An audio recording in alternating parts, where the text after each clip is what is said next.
Welcome to The Rock. We hope what you watch today inspires you. And we'd love to hear your questions and comments via Twitter at The Rock of York. You can also find us on Facebook or contact us through the website at www.rockofyork.co.uk. In the meantime, let's crack on. Hello. Oh. Will you play my clip? Thanks. Out here for you. You don't know what it's like to be me out here for you. It is an up at dawn, pride-swallowing siege that I will never fully tell you about, okay? This is an enormous stage. I feel like I need company. Like a couple of you on a chair just nearby. Okay, now, do you know it's nearly 20 to 8, so I'm going to be concise. I have in my hand some notes. I have nothing in my hand that goes beyond what you're going to see. So I'm going to stick to my notes. I'm going to be concise, because part of what I want to do tonight is show you a video clip as well, and I want to have time for you to see it. Now, I knew very clearly on Thursday that I was supposed to talk about a siege mentality. That was all I had on Thursday. I had a topic. So I followed a little rabbit trail, started having a look and thinking, well, what could we say about it? Started doing a bit of research. Interestingly, there's been something in the news today, hasn't there, about a siege. So I'm not going to get into any developed detail or the nuance of it. We're just going to go on a little journey and see where we end up. So the title of my message is When Life is a Pride-Swallowing Siege, because I love that video clip. Okay, so this is what the siege mentality is. And this guy's going to come up. I finally found a word to describe the shared feeling of helplessness and defensiveness of a group. There is such a thing as the siege mentality, and that is what it is. It's that shared feeling of helplessness. I've told you I'm not going to elaborate on my slides, so I better not, had I? Now, let me give you a bit of definition of what a siege is. So a siege is a military blockade of a city or fortress with the intent of conquering by attrition, which means the process of reducing something's strength or effectiveness through sustained attack or pressure, if you didn't know what that word meant, or assault. And it derives from sidere, Latin for to sit. Did you know that? Siege warfare is a form of constant, low-intensity conflict characterized by one party holding a strong, static, defensive position. So that's what an actual siege is. Now, it occurs when an attacker encounters a city or fortress that cannot easily be taken by a coup de main, which means a sudden surprise attack, especially one made by an army during war, and refuses to surrender. Siege involves surrounding the target and blocking the reinforcement or escape of troops or provision of supplies, which is known as investment, typically coupled with attempts to reduce the fortifications by means of siege engines, artillery bombardment, mining, or sapping, or the use of deception or treachery to bypass defenses. I'll tell you what, you're learning some stuff tonight. Okay, failing a military outcome. Don't you think that's pictures? This next picture is much more emotive, actually. Next one, Robert. Failing a military outcome, sieges can often be decided by starvation, thirst, or disease, which can afflict either the attacker or defender.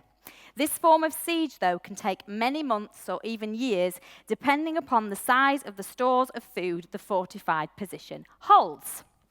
So now what we're going to do is look very briefly at some key causes of a siege mentality. So that's what a siege is. This is causes of how we can get ourselves in that mindset of feeling under siege. Okay, number one, the siege experience can be evoked by the society's leaders for various internal reasons, like a closed-door policy. For example, you could be trying to stop the infection of other ideas from the outside, and this is the sort of mantra. We must keep out other viewpoints, perspectives, cultures. We've got to keep them out. Alternatively, the siege mentality may stem from perceived maltreatment of the society by the world. So it becomes a we must protect ourselves. So one is keep you out. The other is, better protect ourselves here. Finally, the siege beliefs may be maintained because of an imprint left by past collective experiences, something that greatly affects the present perception of the world, according to the person where I stole this off of Google. In these cases, societal channels, cultural institutions, and the educational system often support the siege mentality, and therefore it is extremely difficult to change.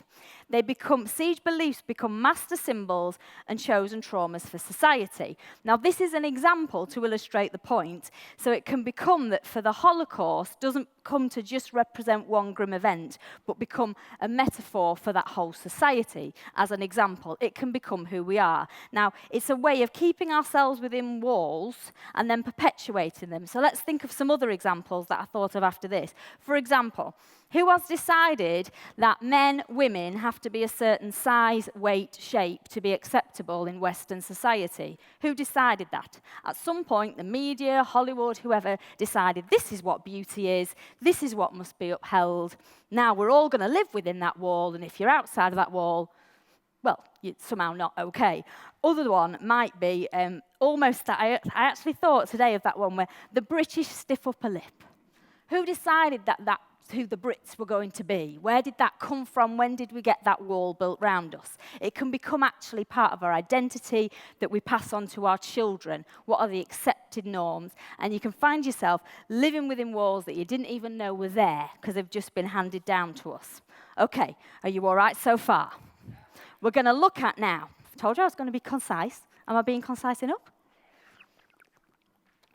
Now, functions of the siege mentality. So if this is a state of mind, why? There must be a why we want to live in this state of mind. Why would anyone want to adopt that stance?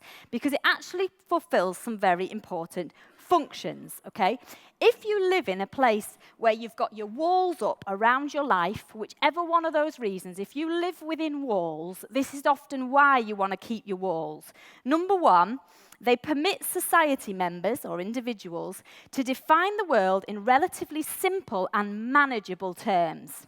Where there is a threat to their existence, their siege beliefs allow them to avoid ambiguities, so uncertainties, and dichotomize the world through black and white solutions. So you think, I'm in my walls. If I understand my own walls and I make that okay and that not okay, I'm going to be able to cope and I'm going to be able to function. If I step outside of my walls, I might not know what I'm doing. So I'm going to stay in my walls. Yeah? Second thing, they allow fast predictability by preparing society members for the worst in their life.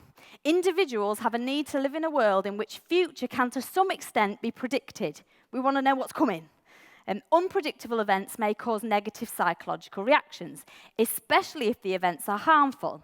So in this sense, expectation of negative events prevent disappointment. So you live in a wall, if you live in a wall that says, well, this is what happens, this is what always happens, this is what I know what's going to happen, I'm just going to expect it, somehow or other it's safer than opening yourself up to new possibilities. Number three, they satisfy the society's need for a firm social identity, differentiating it from other groups. So by positioning their society in conflict against the rest of the world, you can clearly demarcate the boundaries between one's own society and other groups. It allows us, as Joel was saying at the start, to separate ourselves. That's what the siege mentality will do. Number four, the beliefs indirectly answer the need for a sense of superiority. The belief that the rest of the world, so you hear people say everyone thinks this, has negative intentions towards the group, also implies that the other group is bad. So somehow or other, they're all awful. That must make me not so awful. And finally, siege beliefs help to satisfy the basic need for freedom of action and for self-reliance. It says things like, you're against me anyway, so I might as well just do my own thing. Okay, consequences, really quick. I'm looking at the time, I'm going to need to trim it a bit, but that's all right. Consequences of the siege mentality, really quickly, there's four. They have emotional and behavioural implications for us all that can be very serious. Number one, the threatened society or individual can develop really negative attitudes towards whoever the other has become. Number 2, it can become extremely sensitive to any information coming from that other society that might be negative, so it breeds a lack of trust and suspicion.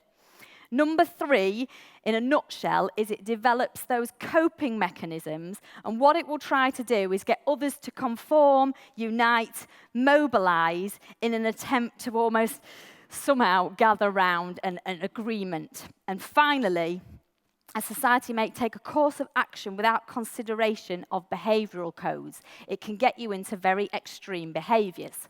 Now, I've read you all that, but here is my summary. If you are in a siege mentality in an area of your life, these 11 things might be recognisable. Shutting things out, defensive or overly protective, feeling a hostage to your life, operating in or longing for some real certainty, some real clear-cut answers, expecting the worst, feeling separated, belittling your enemy to give you a sense that you're all right, increasingly independent, negative attitudes, lack of trust, suspicions, pressurizing others to side with you, trying to control things, extreme behaviors, and that unwillingness to listen to another viewpoint. Now, have a little look at that list. I don't say we're all under siege in every area of our life, but I know in some areas of my life recently, I've been a little bit hovering in some of those. Just feeling a little bit trapped in my own life and bordering on getting into difficulty. Now, I'm not going to read through the next extract, but it's basically a story from the Bible where there's a siege going on, and what happens to these people is that they find themselves and their values becoming very distorted. When you're under siege, because your provision is cut off, the cost of things is driven up. So these people find themselves paying a huge amount of money for what is effectively dove droppings because it's become worth something because you're under siege. They also find themselves having a conversation about boiling their own babies to eat them because they're starving hungry. When you're in that state of absolute lockdown, what you value and how you value can become really, really very different. And it's because in that moment, you are just struggling to survive. Now, what I want to show you, I'm going to skip out a few slides, actually, Robert. Will you skip me the next few? What I was going to, and the next one, and the next one, and the next one, and the next one, and the next one, and the next one, and the next one. Yeah, that'll do. Now, what I've skipped out was that Jose Mourinho, is that how it's right? Is that how I say it? He's a football manager. And what some coaches do in football is they deliberately introduce a siege mentality to their players. Because what they think is, if our players don't believe that others are against them, they're going to get complacent. So actually, sometimes it is things that coaches, etc., do because they want their team to feel great, but they also want their team to feel under threat to give them a motivation to keep working hard. So that's just an interesting perspective. But the one line that he said was, I will always do, this is what he's found, people will always do more to avoid pain compared to what they will do to experience pleasure. I mean, do you think, does that resonate with you in your life? Are we busy pursuing what's hurting us and what we're finding difficult, or are we busy pursuing pleasure in our life in terms of that understanding of the joy and the contentment and the yes I was talking about last week? Now, I'm going to show you now the clip that I wanted to get to. It's about 11 minutes long, and I wanted to show you the whole thing because I think it makes a really interesting point. And rather than me trying to summarize it, I want to show you it. Now, I'm not saying I necessarily agree with every single thing that's being said, but it is really, really interesting. So I'm going to play it. We're going to make some concluding comments around it, and then I'm going to leave you to have a good old think about this stuff tonight. So can you play the video for me? Thanks, Robert.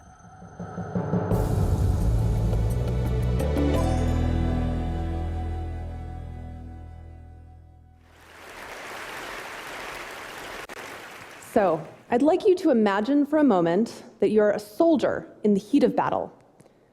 Maybe you're a Roman foot soldier, or a medieval archer, or maybe you're a Zulu warrior. Regardless of your time and place, there are some things that are constant. Your adrenaline is elevated, and your actions are stemming from these deeply ingrained reflexes rooted in a need to protect yourself and your side and to defeat the enemy. So now I'd like you to imagine playing a very different role, that of the scout. So the scout's job is not to attack or defend. The scout's job is to understand. The scout is the one going out, mapping the terrain, identifying potential obstacles, and the scout may hope to learn that, say, there's a bridge in a convenient location across a river. But above all, the scout wants to know what's really there, as accurately as possible. And in a real, actual army, both the soldier and the scout are essential.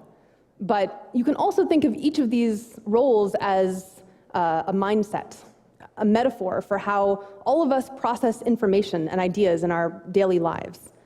And what I'm going to argue today is that having good judgment, making accurate predictions, making good decisions, is mostly about which mindset you're in. So, to illustrate these mindsets in action, I'm going to take you back to 19th century France, where this innocuous-looking piece of paper launched one of the biggest political scandals in history. It was discovered in 1894 by officers in the French General Staff, and it was torn up in a wastepaper basket, but when they pieced it back together, they discovered that someone in their ranks had been selling military secrets to Germany. So they launched a big investigation, and their suspicions quickly converged on this man, Albert Dreyfus. He had a sterling record, no past history of wrongdoing, no motive as far as they could tell, but Dreyfus was the only Jewish officer at that rank in the army. And unfortunately, at this time, the French army was highly anti-Semitic. So they compared Dreyfus's handwriting to that on the memo and concluded that it was a match, even though outside professional handwriting experts were much less confident in the similarity. But never mind that. They went and searched Dreyfus's apartment, looking for any signs of espionage. They went through his files, and they didn't find anything. And this just convinced them more that Dreyfus was not only guilty, but sneaky as well, because clearly he had hidden all of the evidence before they had managed to get to it. Next, they went and looked through his personal history for any incriminating details. They talked to his teachers. They found that he had studied foreign languages in school, which clearly showed a desire to conspire with foreign governments later in life. His teachers also said that Dreyfus had a good memory, known for having a good memory, which was highly suspicious, right? Because a spy has to remember a lot of things. So the case went to trial, and Dreyfus was found guilty. And afterwards, they took him out into this public square and ritualistically tore his insignia from his uniform and broke his sword in two. This was called the degradation of Dreyfus. And they sentenced him to life imprisonment on the aptly named Devil's Island, which is this barren rock off the coast of South America.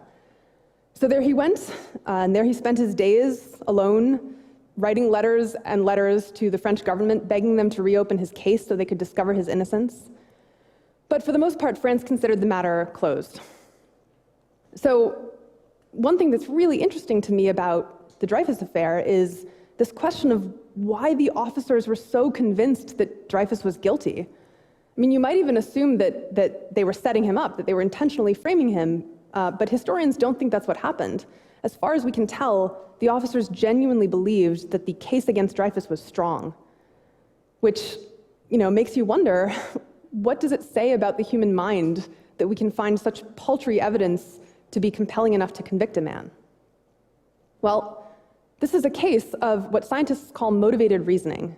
It's this phenomenon in which our unconscious motivations, our desires and fears, shape the way we interpret information. So some information, some ideas feel like our allies, and we want them to win, we want to defend them. And other information or ideas are the enemy, and we want to shoot them down. So this is why I call motivated reasoning soldier mindset.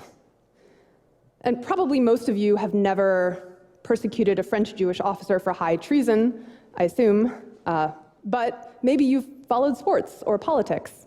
So you might have noticed that when the referee judges that your team committed a foul, for example, you're highly motivated to find reasons why he's wrong. But if he judges that the other team committed a foul, awesome, that's a good call. Let's not examine it too closely. Or maybe you've read an article or a study that examined some controversial policy, like capital punishment. And as researchers have demonstrated, if you support capital punishment and the study shows that it's not effective, then you're highly motivated to find all the reasons why the study was poorly designed. But if it shows that capital punishment works, awesome, it's a good study. And vice versa, if you don't support capital punishment, same thing. Our judgment is just strongly influenced, unconsciously, by which side we want to win. And this is ubiquitous. This shapes how we think about our health, our relationships, how we decide how to vote, what we consider fair or ethical. And what's most scary to me about motivated reasoning or soldier mindset is how unconscious it is.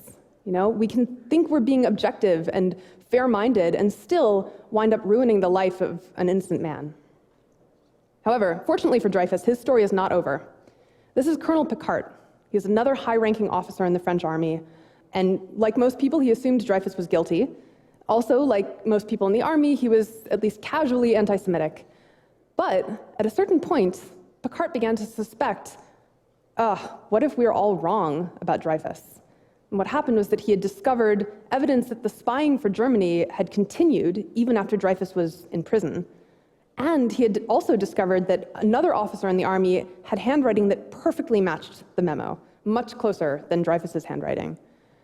So he brought these discoveries to his superiors, but to his dismay, they either didn't care or came up with elaborate rationalizations to explain his findings, like, well, all you've really shown, Picquart, is that there's another spy who learned how to mimic Dreyfus's handwriting, and he picked up the torch of spying after Dreyfus left. But Dreyfus is still guilty. Eventually, Picquart managed to get Dreyfus exonerated, but it took him 10 years, and for part of that time, he himself was in prison for the crime of disloyalty to the army. So, a lot of people feel like Picquart can't really be the hero of this story because he was an anti-Semite, and that's bad, which I agree with.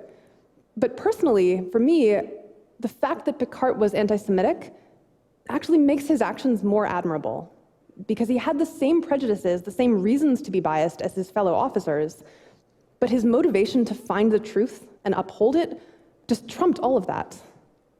So to me, Picquart is a poster child for what I call scout mindset. It's the drive not to make one idea win or another lose, but just to see what's really there as honestly and accurately as you can, even if it's not pretty or convenient or pleasant. And this mindset is what I'm personally passionate about, and what I've spent the last few years examining and trying to figure out what causes scout mindset. Why are some people, sometimes at least, able to cut through their own prejudices and biases and motivations and just try to see the facts and the evidence as objectively as they can? And the answer is emotional. So just as soldier mindset is rooted in emotions like defensiveness or tribalism, scout mindset is too. It's just rooted in different emotions. So for example, scouts are curious. They're more likely to say that they feel pleasure when they learn new information or an itch to solve a puzzle. They're more likely to feel intrigued when they encounter something that contradicts their expectations. Scouts also have different values. They're more likely to say that they think it's virtuous to test your own beliefs, and they're less likely to say that someone who changes his mind seems weak.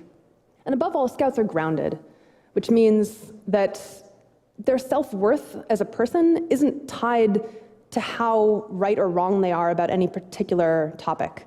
So, they can believe that capital punishment works, and if studies come out showing that it doesn't, they can say, looks like I might be wrong.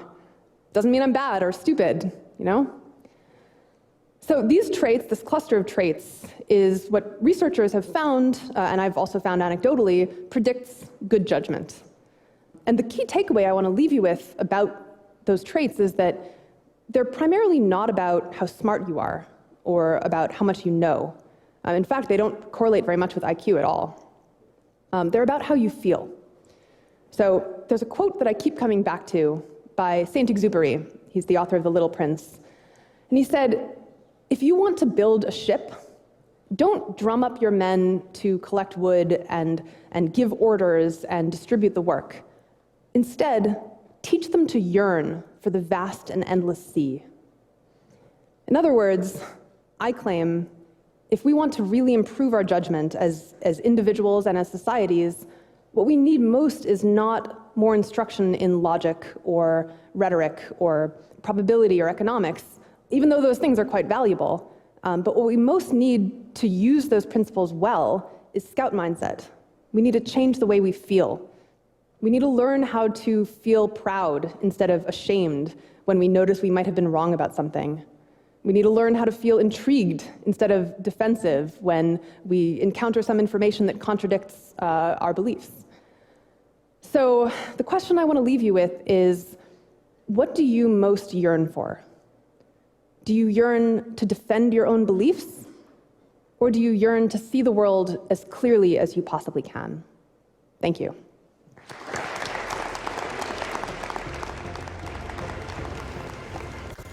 Now, I showed you that because I really found it very, very fascinating. And I'm going to let it speak for itself and let you think about it. But the three reflections that I want us to have tonight is this idea of, do we use motivational reasoning to keep our version of the story intact, even when it's not the whole truth?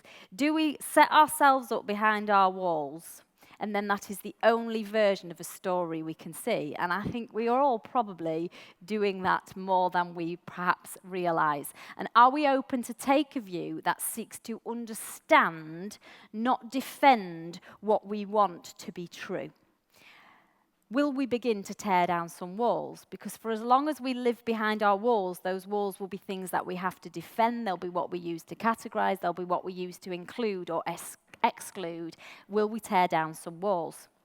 Now, some of you I know tonight might feel besieged yourself. You might be feeling that you're somehow trapped in a situation or in life. And the recommendation that I took away from that video was that if we're a soldier, we're going to be looking to keep others out, keep ourselves protected, accepting that, well, this is just the way it is, and this is just what I've got to do. And if the danger for me is that the worthless things become valuable and decisions are made that you can't necessarily take back. And in that Bible story I refused to, one of the women killed her son. She didn't have anything. She was starving, hungry. She made an agreement with another woman that they were going to kill both their babies. She killed her son.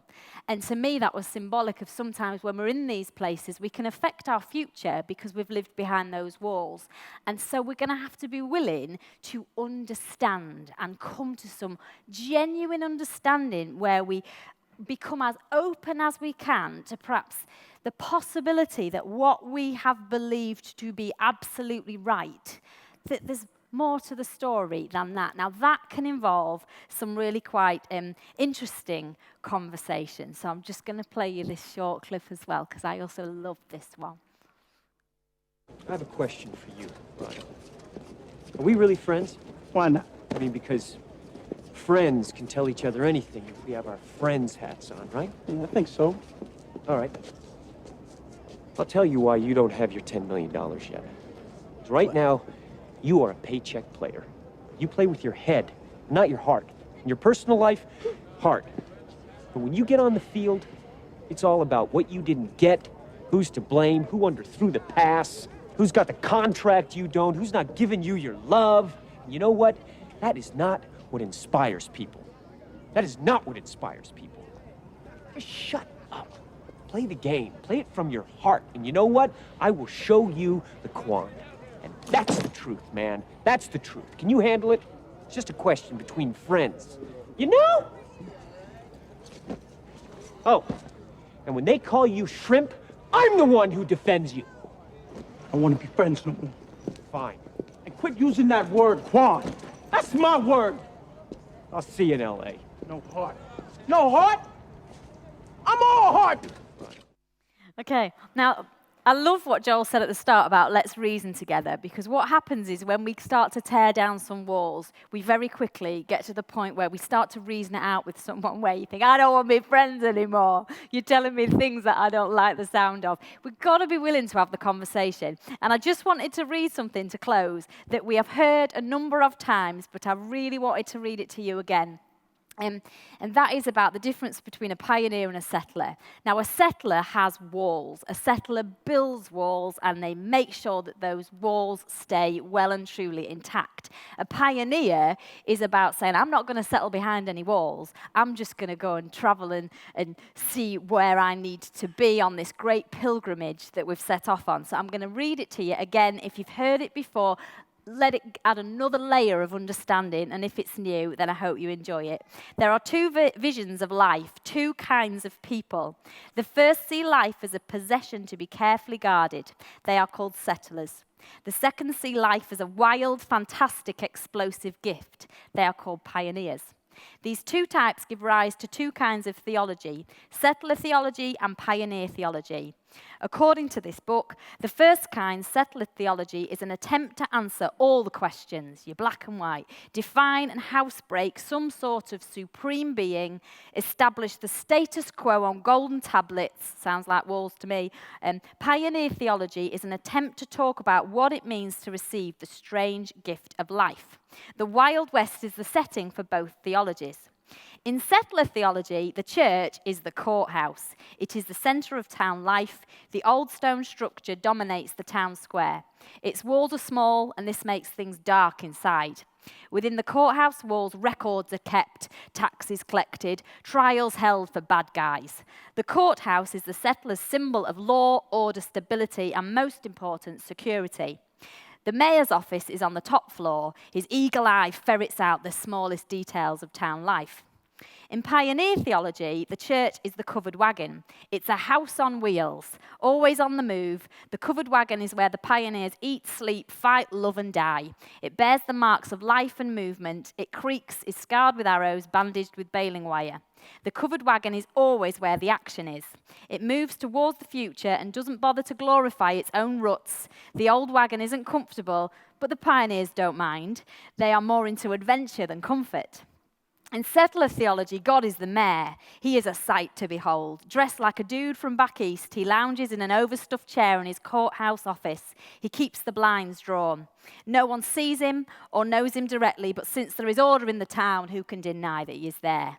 The mayor is predictable and always on schedule. The settlers fear the mayor, but look to him to clear the payroll and keep things going. Peace and quiet are the mayor's main concerns. That's why he sends the sheriff to check on pioneers who ride into town. In pioneer theology, God is the trail boss. He is rough and rugged, full of life. He chews tobacco, drinks straight whiskey. The trail boss lives, eats, sleeps, fights with the people. Their well-being is his concern. Without him, the wagon wouldn't move. Living as a free man would be impossible. The trail boss often gets down in the mud with the pioneers to help push the wagon, which often gets stuck. He prods the pioneers when they get soft and want to turn back. His fist is an expression of his concern. In settler theology, Jesus is the sheriff. He's the guy who is sent by the mayor to enforce the rules. He wears a white hat, drinks milk, outdraws the bad guys. The sheriff decides who is thrown into jail. There is a saying in town that goes, those who believe that the mayor sent the sheriff and follow the rules, they won't stay in Boot Hill when it comes their time. In pioneer theology, Jesus is the scout, which is what made me think of it. He rides out ahead to find out which way the pioneers should go. He lives all the dangers of the trail. The scout suffers every hardship, is attacked by the Indians. Through his words and actions, he reveals the true intentions of the trail boss. By looking at the scout, those on the trail learn what it means to be a pioneer. In settler theology, the Holy Spirit is the saloon girl. Her job is to comfort the settlers. They come to her when they feel lonely or when life gets dull or dangerous. She tickles them under the chin and makes everything okay again. The saloon girl squeals to the sheriff when someone starts disturbing the peace. In pioneer theology, the Holy Spirit is the buffalo hunter. He rides along with the covered wagon, furnishes fresh meat for the pioneers. Without it, they would die.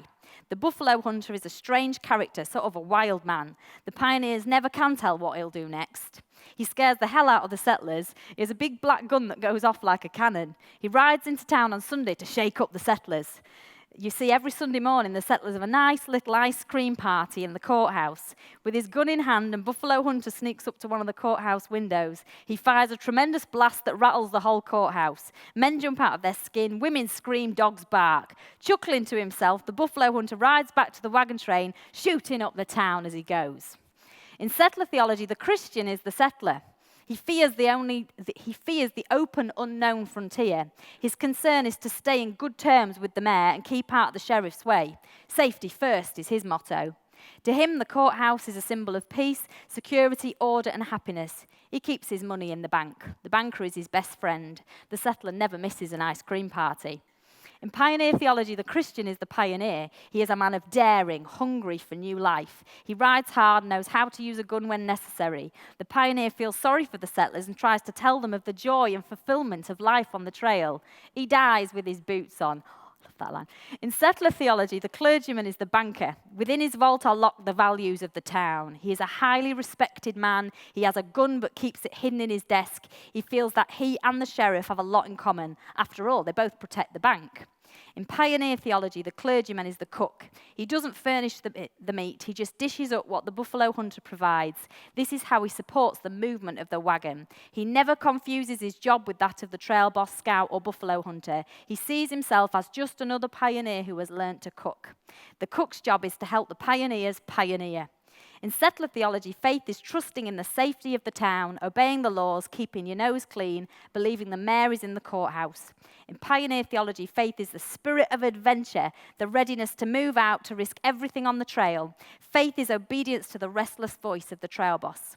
In settler theology, sin is breaking one of the town's ordinances. In pioneer theology, sin is wanting to turn back. In settler theology, salvation is living close to home and hanging around the courthouse. In pioneer theology, salvation is being more afraid of sterile town life than of death on the trail. Salvation is joy at the thought of another day to push on into the unknown. It is trusting the trail boss and following his scout while living on the meat provided by the Buffalo Hunter. I love that. That is on our website. That's part of who we are, because we do not want to be a place with walls. Walls that we all live behind, walls that we all hold to. And I guess my challenge to you tonight is, if you know that you have some walls in your life, I'm asking you to open your heart to the possibility that they could come down. And the recommendation that I'm giving you tonight is that part of that process is that you seek to understand, not try to uphold what you want to be true. And that takes some lowering of your defenses, some really honest conversation where you genuinely are open to reasoning it out. And exactly, we've come full circle, exactly what Joel said at the beginning, that willingness that we're just going to all come at it from the perspective of we all want the same outcome. So I'm going to leave it. I'm going to pray. And I'm going to believe that I knew today that you're going to have heard stuff that I've not said because it's spoken to you in here. And I'm absolutely trusting that that's not my job. I've just cooked up something and given it you. And I'm going to leave the rest in the right hands. So let's pray together. And let's just say thank you so much that there is an opportunity tonight to have our eyes open to where there may be walls in our life, to really recognize that we might have put those walls up for all sorts of reasons, that may be having implications that are entirely unhelpful. And Lord, I trust tonight that you will highlight those areas for people, and that there will be a willingness to be a scout, not a soldier defending our territory. That we will embrace the fact that we are all human beings on a journey together at one with you. And so our walls are not required for a fulfilled life. And I trust tonight that there'll be an inspiring to be a pioneer, not a settler, to go somewhere, not stay within walls that we may not even know where they came from, and just do a great work in our heart tonight, Lord. I trust. Thank you for these people. Thank you, Lord, for everything you're doing for us, and keep us pioneering with you. Amen. Thank you. Thank you. Thanks for watching. You can find out more about all the Rock is doing locally and internationally at www.rockofyork.co.uk. then why not support The Rock from wherever you are? Just hit the donate button now to help us help others.